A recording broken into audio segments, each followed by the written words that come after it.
Danny Rohl provides Ryan Naderi and Dujon's sterling injury update. £10 million. Rated Rangers star already looks like another Tavernier in the making. Check your subscribe to Rangers Old School right now and get your score prediction in the comments for the first one against Celtic. I'm saying 3-0, and that's before the real show starts. So Luke McCowan has decided to open his mouth again, has he? No team in that league touches us when they are at their best.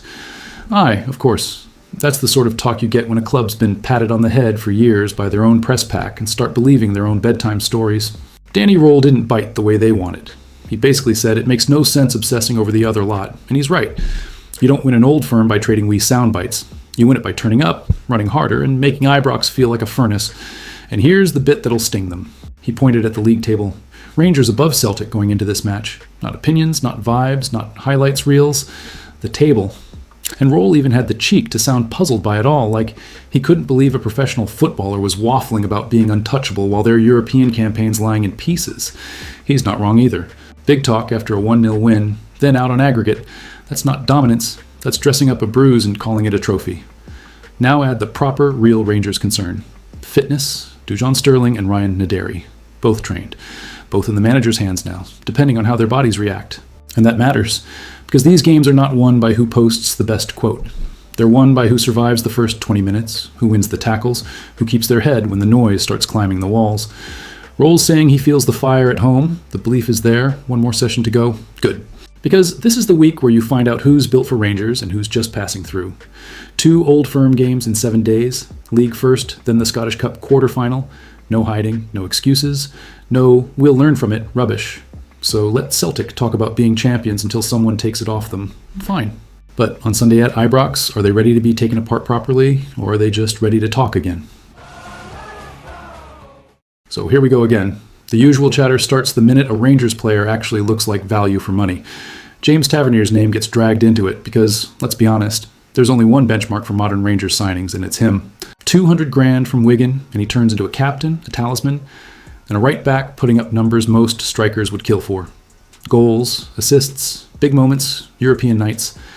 Folk can nitpick his defending all they like, but you don't fluke your way to that record. You earn it in this shirt, year after year, while everyone else comes and goes.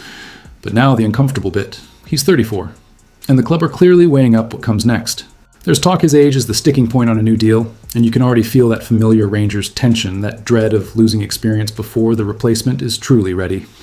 Danny Rohl's being careful with it. No promises, no public guarantees, just that they'll come to a decision when the time's right. That's managers speak for we're thinking hard and we're not sentimental. And that's where FERNANDEZ comes charging into the conversation, because he's starting to look like the next one they'll try to prize away from us. Signed from Peterborough, lower leagues, not a glamorous name, and already he's turning into a proper Ibrox asset. Big center half, 6'5", built like a door frame, and somehow he's chipping in with goals like he's got a striker's instinct. 5 league goals already, 6 in all competitions, and he's doing it the hard way. Attacking set pieces, crashing the box, bullying defenders, getting on the end of deliveries. That equalizer and comeback spark against Livingston, that's exactly the sort of thing Rangers teams used to be full of. Men who decide, in the moment, we're not losing today. Now they're slapping a minimum 10 million price tag on him, and you're hearing the usual suspects circling. Arsenal, Chelsea, Bayern Munich. Of course they are.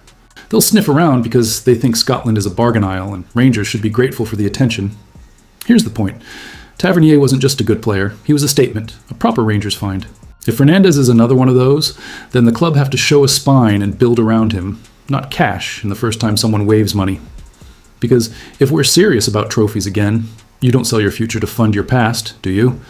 And now the real question for the ending, who's putting them away? Is it Youssef Chermiti ripping another hat trick, or does our captain turn up and stick 2 past them like it's written in stone?